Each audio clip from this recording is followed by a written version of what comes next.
So it's live. So maybe get right out of that and go back in. Like completely close YouTube and go back in. This is yours. Yes, yes.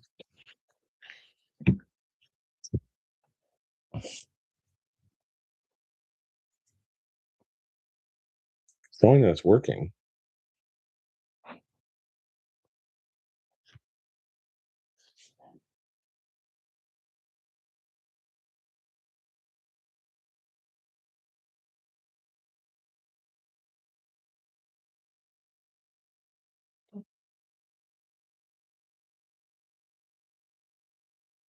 Okay, so type a message.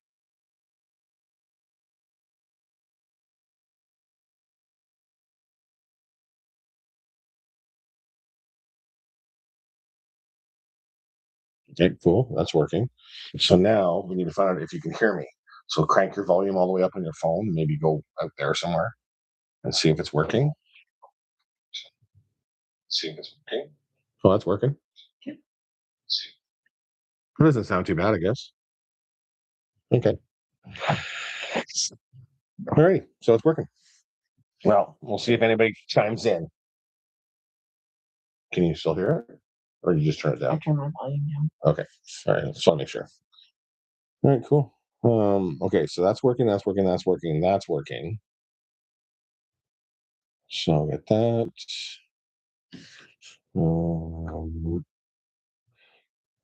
And so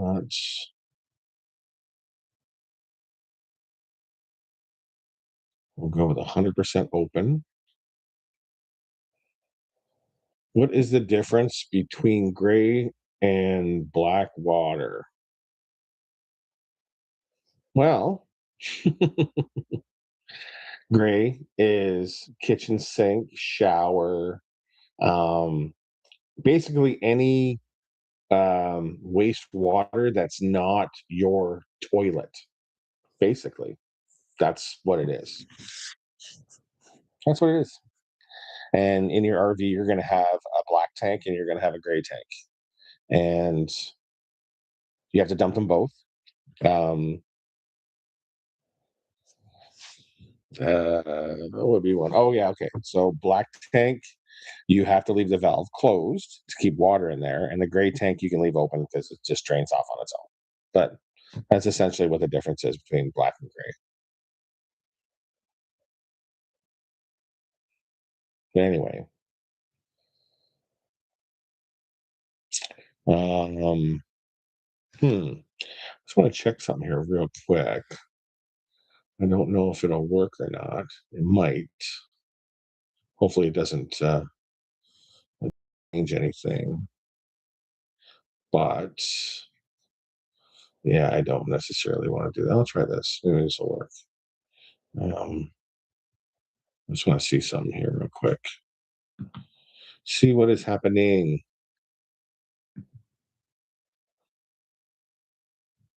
Okay.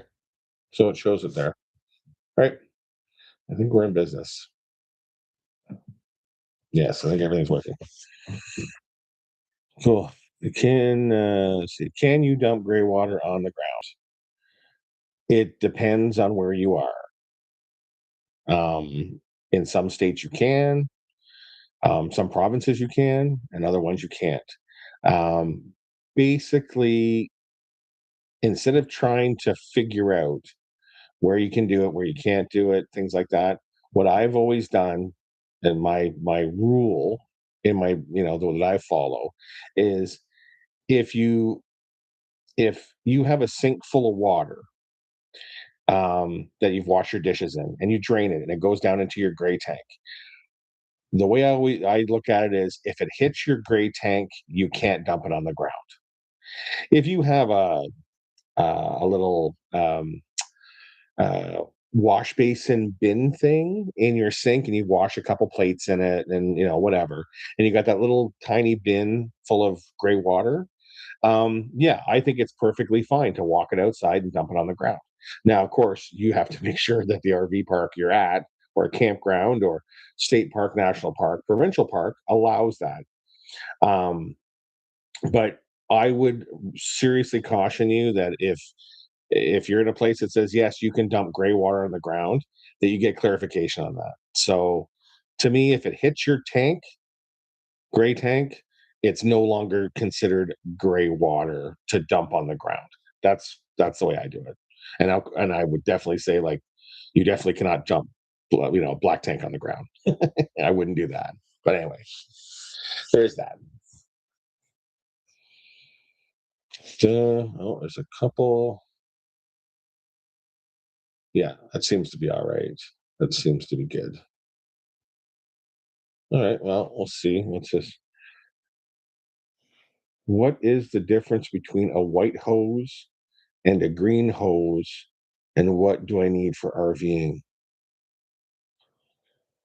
Oh, you're talking about water hose, like drinking water and not. Oh, okay. Sorry. Yeah, I get it. Yeah. So white hoses and blue hoses are drinking water safe. Um, Green hose is like a normal garden hose. You shouldn't drink through those because they're not actually made for drinking water. So the green hose is like a normal garden hose. That's the kind of hose that you would want to use for, say, like your black tank flush, if your rig is so equipped with a black tank flush. But your your drinking water should be a white hose or a blue hose that is drinking water safe, and that's where you would put your water filter and stuff like that before the water gets into your rig. So yeah, I would not use a normal garden hose for drinking water. I mean, there's there's drinking water hoses out there, so use a proper drinking water hose. They're not that expensive. What is a TPMS and why do I need one? Okay. Well, a TPMS is a tire pressure monitoring system. And I did in one of my videos, I talked about why I have my TPMS. But the TPMS is peace of mind. That's what it is. It connects to your tires. It tells you what the pressure is. And certain ones, like, can tell you what the temperature is, of the tire, of the air in the tire. And when you're driving, flying down the road, it's nice just to look at this little screen out of the corner of your eye, and everything's fine. The pressures are fine. The temperature's fine. You're not constantly looking out your window like, oh, I got the tires this and the tires that. Because I'm a tire watcher. I don't know, like maybe it's just from like towing boats and small trailers and stuff like that. I'm a tire watcher, so I don't like. I like my TPMS. I do, for the fact that I can just um, watch a little screen on my dash and not have to worry about it.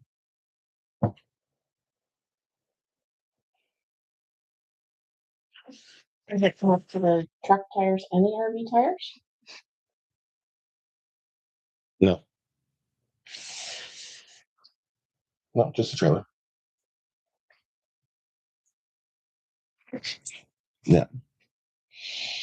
Now the system I have, I'm sure there's other people that, like, of course every rig is different, every truck is different. My Ram, my 3500 dually Moby, has its own TPMS system in it that's factory. So it I can track the tire pressures of the truck by itself from the truck system, and then the TPMS for the trailer is its own separate system. Um, but just to clarify, yeah, you can, like, the TPMS system that I have. I think you can get up to 16 sensors. I think, or sorry, 18 sensors for an 18 wheeler. So you could put your truck and your rig all on one system, but my truck already has its own, so I don't bother putting a second one on there. But um, what's this one here? Do I need a surge protector for my RV? Why is it important? Yes, you do, and it is important. No. Yes, you definitely get one because it is actually very important. Everything in your RV nowadays, any modern RV, it has a microchip and everything. It's got circuits and everything. We are so technology spoiled, and the more the technology we have, the smaller the stuff gets. So you need to have that surge protector because when you go to places, when you go to parks, you have no idea what kind of wiring they've been doing. Hopefully it's legit, and you want to hope it is. But your surge protector will, when you plug it in, before you plug your rig in, and flick your breaker on and say, okay, look, I got four green lights, and four green lights means everything is good. All right, let's plug in. You plug that thing in by itself before plugging in your rig, and it's two green lights and two red lights, and you're like, what does that mean? And you read the little chart that's on the side of it, and it says, oh, open circuit or reverse polarity, or all, I mean, there's all kinds of codes for them. Don't plug your rig in. So having that is important, no matter where you go, because every park is different. And the biggest thing too is, I mean, the lightning strikes, and when it hits, and it hits part of the park, and it sends a surge, and all of a sudden your circuit breaker, or your surge protector blows, then you're like, oh my god, that's $150 down the drain. Then you look inside your rig and go, but my TV, my air fryer, my everything, my phone was plugged in, my laptop, my Starlink, everything still works because it didn't get smoked. And that's what the surge protector's for. So yeah, buy one. $150 all the way up to, I think, $1,000, like depending on what kind you get, but it's $150, and just use it. Like, just use it. You don't have to understand everything about it. Just use it. That's simple. Okay, what is this here? Is a water on demand system better than having a hot water tank? Yeah, and yes and no, I guess. If it's okay, so from my experience, there's two of us. A hot water tank is more than enough water for two of us to have a shower and let it fill up again, and do other stuff. Um, Hot water on demand, if it's a family, if there's like five of you, I mean, you got a few kids, whatever. Hot water on demand is awesome for the fact that it's unlimited hot water continuously. That there's no tank to run empty, or run out of hot water. So if there's more than two people, I would say, yeah, hot water on demand is the best. A tankless hot water heater is the best. If it's just the two of you, either one is fine.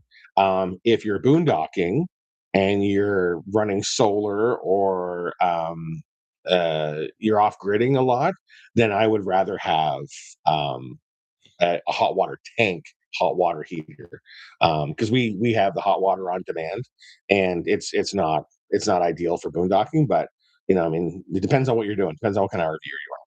So, okay, why do I need a new? Why do I need a new GPS? Isn't the one in my car good enough?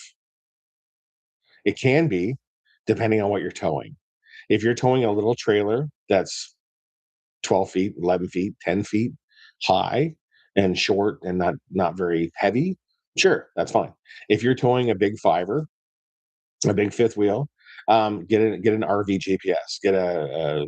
I use the Garmin 785, 770. Anyway, it's the Garmin 700 series RV GPS, and you can put in your height and your width and your weight, um, all that stuff about your rig into the Garmin, and then when you do your route, your routes within the GPS, it'll keep you on the right track for the size that you are. It's very similar to the tractor trailer, like the commercial one, and it was pricey. I think it was like $700, but it's never steered me wrong. And when I forgot to take it out of the RV mode, and was just driving the truck, and the GPS was still in RV mode, when I went to turn on a street that had a very low bridge to drive under, yeah, that thing went squirrely and was like, stop now. So, make an immediate U-turn. So I mean, it does what it's supposed to do, and to me, it's worth it. It's just one more tool in the tool chest for your rig. That's the way I look at it.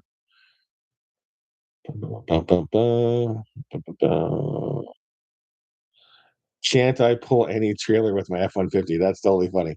Um, so when I started looking at rigs, well, when we started looking at rigs, we had um, a dealership. I'll call it a dealership. A dealership the sales guy was showing us this rig, and it was a big rig. It was a toy hauler. It was a big Montana. And we were really interested in it. It was really cool. Um, and but this wasn't our first time going to a dealership, and this is when we were into our research to the point where we were getting ready to make purchase decisions. Right, we were down to like I think 10 rigs at that time.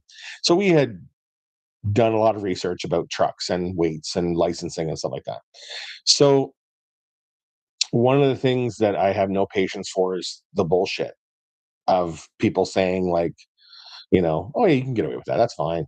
It'll tow it, no problem." Like that kind of stuff.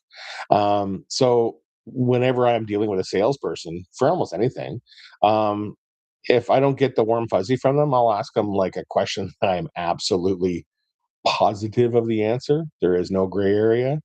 And if they BS me, then I move on. And the question was like, "Hey, this is a 42 foot toy hauler. Put my Harley in the back, and I mean, we're going to be living in it full time, so all of our stuff's going to be in there, and I mean, it maxes out at 19 or 18,400 pounds or something. But I don't know if my F-150 will tow it." And he's like, "Oh yeah, be fine." So I was like, "Yeah, okay." So that was actually the last time we ever went to that dealership because that's not the kind of. And the thing is too is that I am not I'm not going to throw all the sales guys under the bus.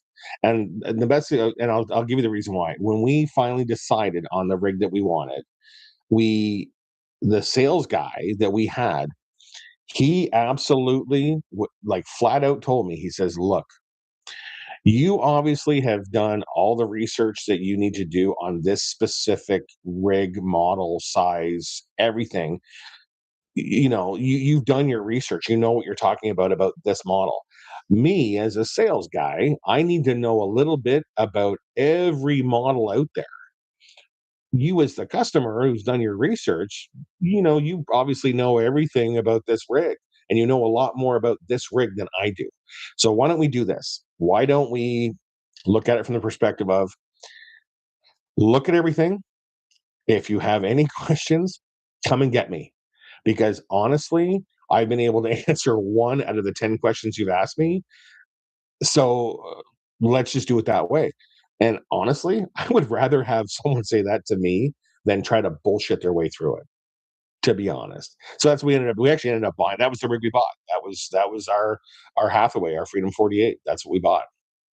So anyway, that's where that is. Sorry, I got off on that one. But anyway, where am I at here? Okay. All right. What is GVWR? Okay. That's you know what? I'm not gonna like get into a massive explanation of that. It's the gross vehicle weight rating. Honestly, Google it. Really, seriously, just Google that because there's a few other ones as well. There's GCWR. There's a few other ones that are actually very important for what you need to learn, what you need to know about towing your rig, or towing your trailer, towing your fifth wheel, whatever, or driving your RV if you get a Class A or Class C or whatever. So it has to do with the weight of the vehicle, gross vehicle weight rating. It has licensing issues. It has the type of vehicle that you're going to need to get to tow something of that size. If you are going to research anything, that's the thing to research first. So before going to look at stuff. You're not going to be hooking on a 17,000 pound bumper pull trailer to your Chevy Equinox. Like that's the stuff you need to learn. So I would Google that, do some research. Um, and honestly, I wouldn't call an RV shop and say, or an RV dealership and say, "Hey, would this be able to tow, this kind of trailer?" Because honestly, either they don't know or they just want to make the sale. That's it.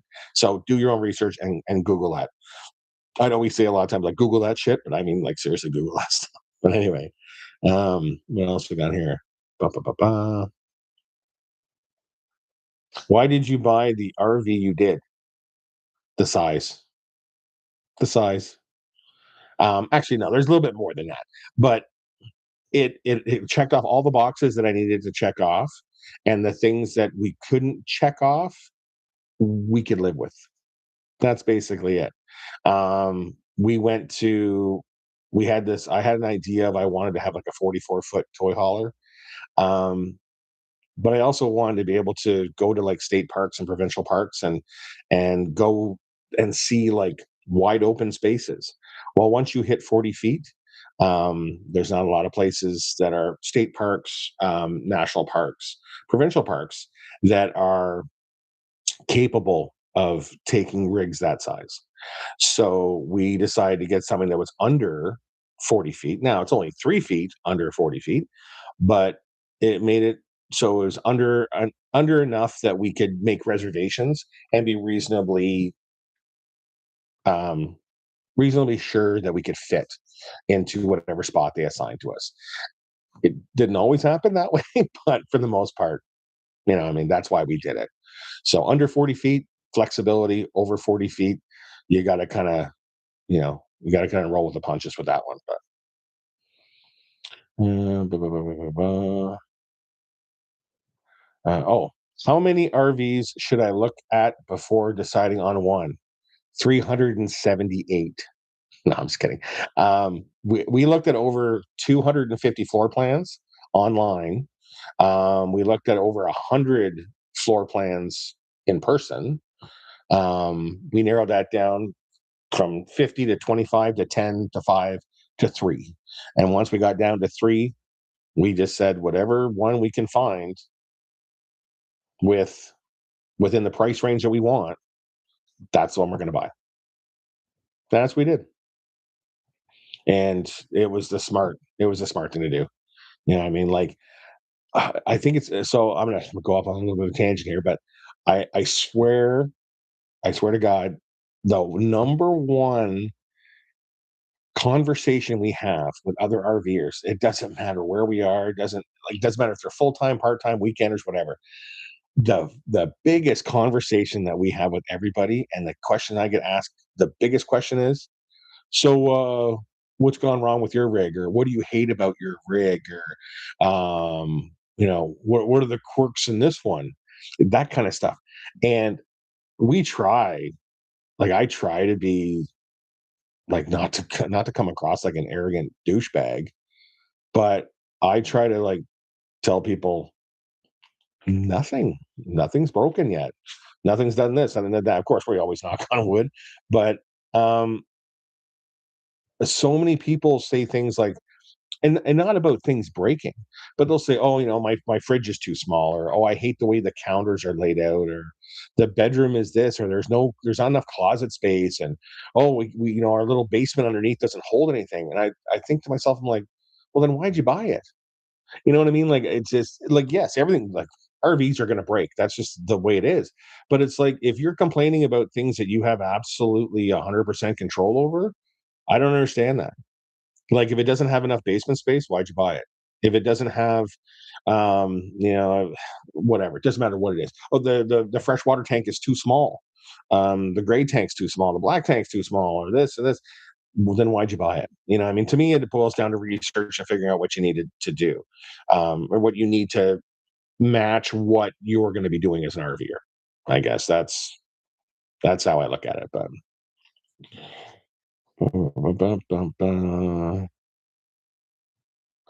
okay, hang on a second. Hang on a second.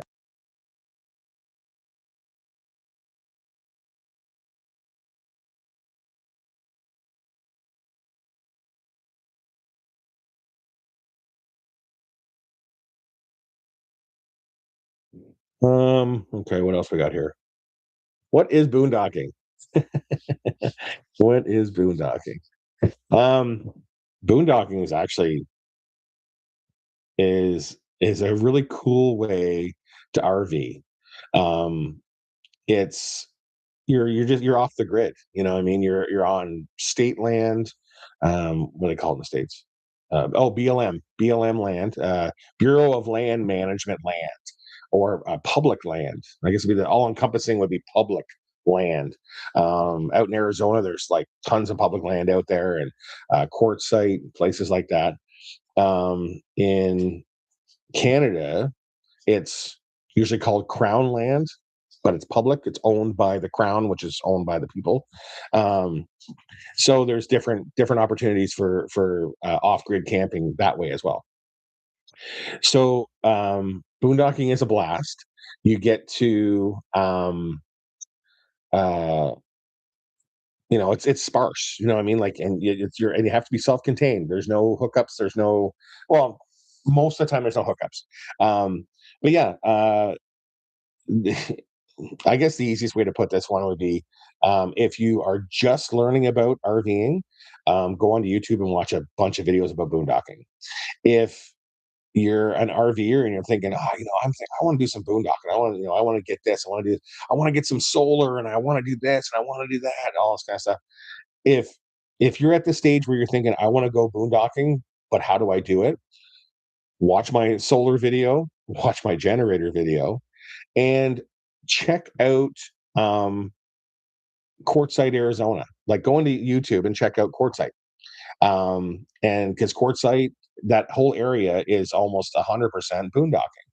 Um, do a little bit of research on it. It's not all glamour. I'm not gonna lie.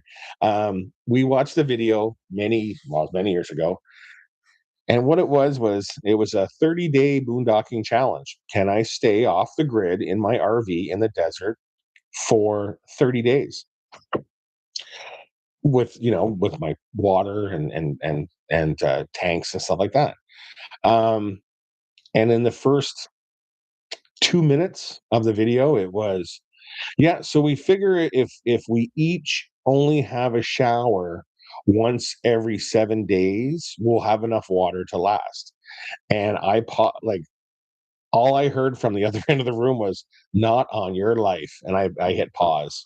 Mama needs to shower. Exactly.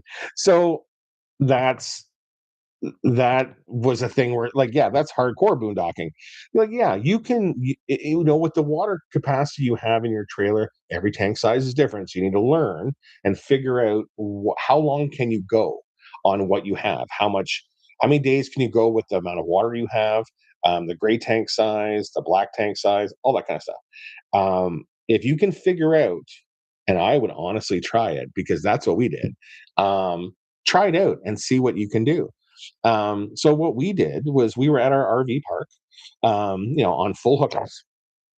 And what we ended up doing was we said, okay, well, let's just do like a very, a very relaxed challenge, I guess. So what we did was we filled up our freshwater tank completely. We dumped our black tank and our gray tanks completely.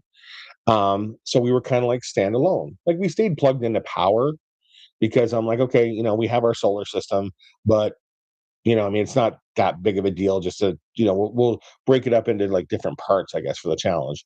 So we just ran off of our freshwater tank, and we didn't change our lifestyle at all. We just, we got up, had showers, just a normal thing.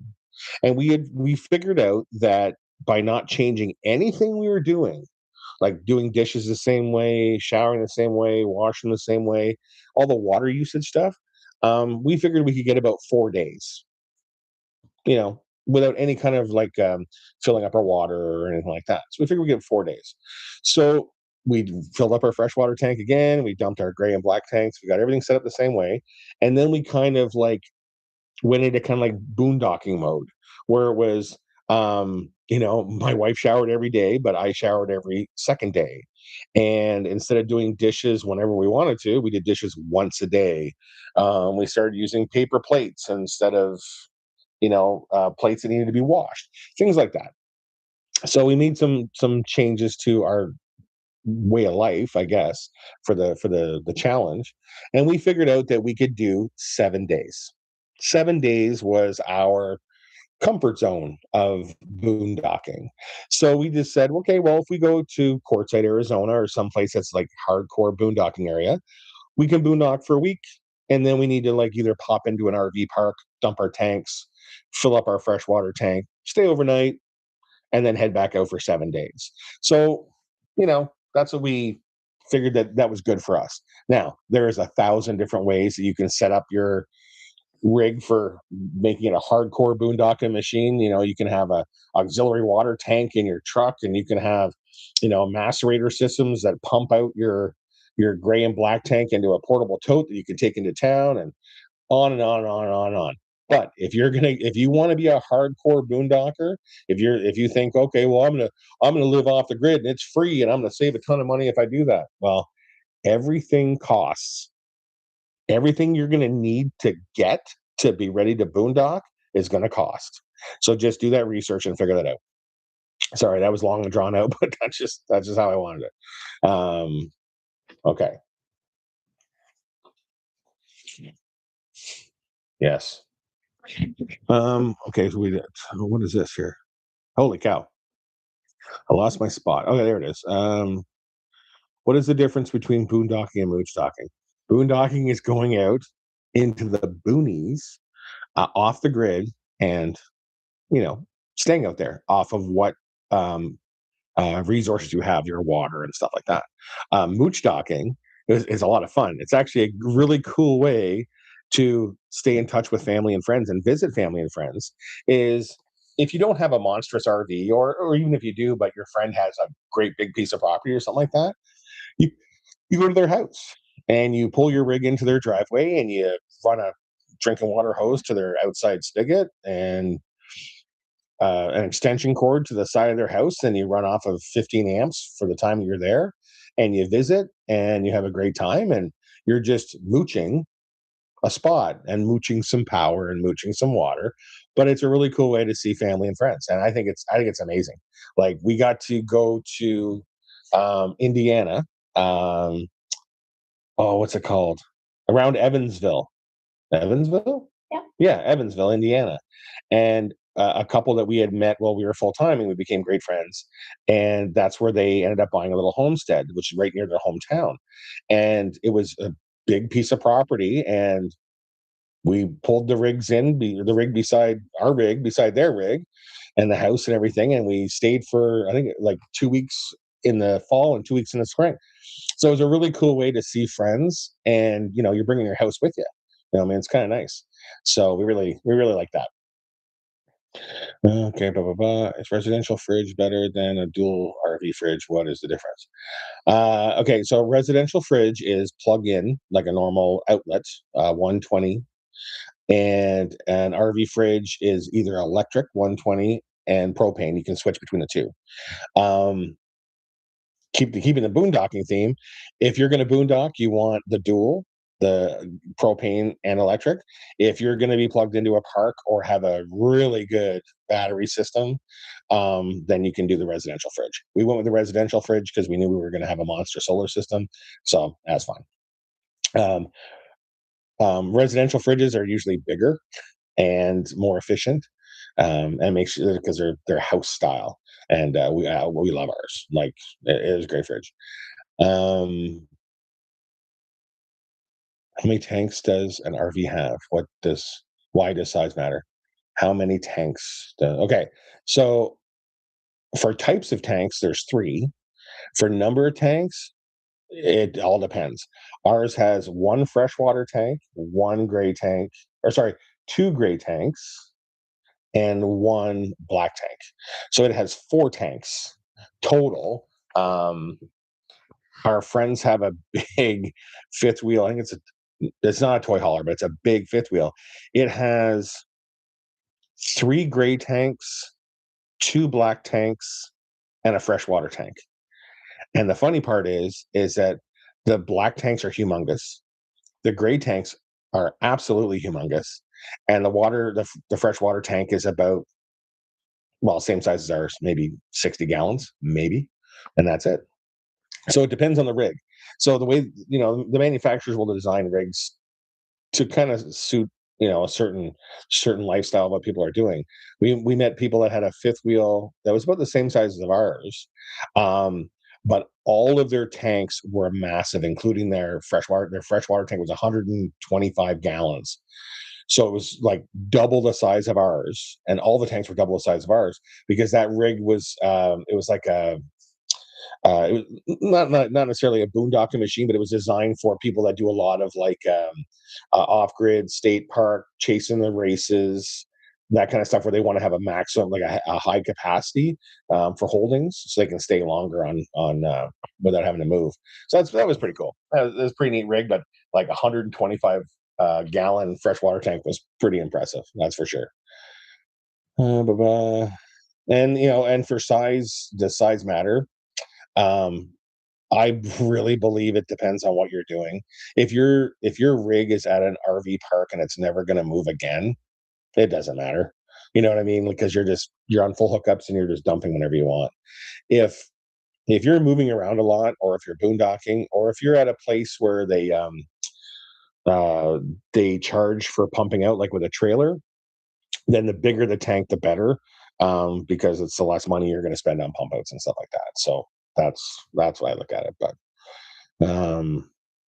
okay, I need to take a break from these questions. Holy cow, just belt fed. Lots of questions. That's cool. Well, actually, you know what? We've been no, it's 35 minutes, 36 minutes of live streaming. So you know what? It's the first live stream. This is fun. Um, I got bombarded by the questions, which is cool, and it's all by the same person. So that's fine. I don't care. Maybe you got something like, maybe when this gets played again, people like it. I don't know, but we'll see. So I'm gonna shut her down, and I have not set up a schedule for live streaming. I don't know when I'm gonna do it. I will decide and put something out, but this was just more of like a trial day. So it was a 35-minute trial. Oh well, it's what it is. But anyway, I'm gonna shut her down, and you know, we'll make it better for the next one. Cheers.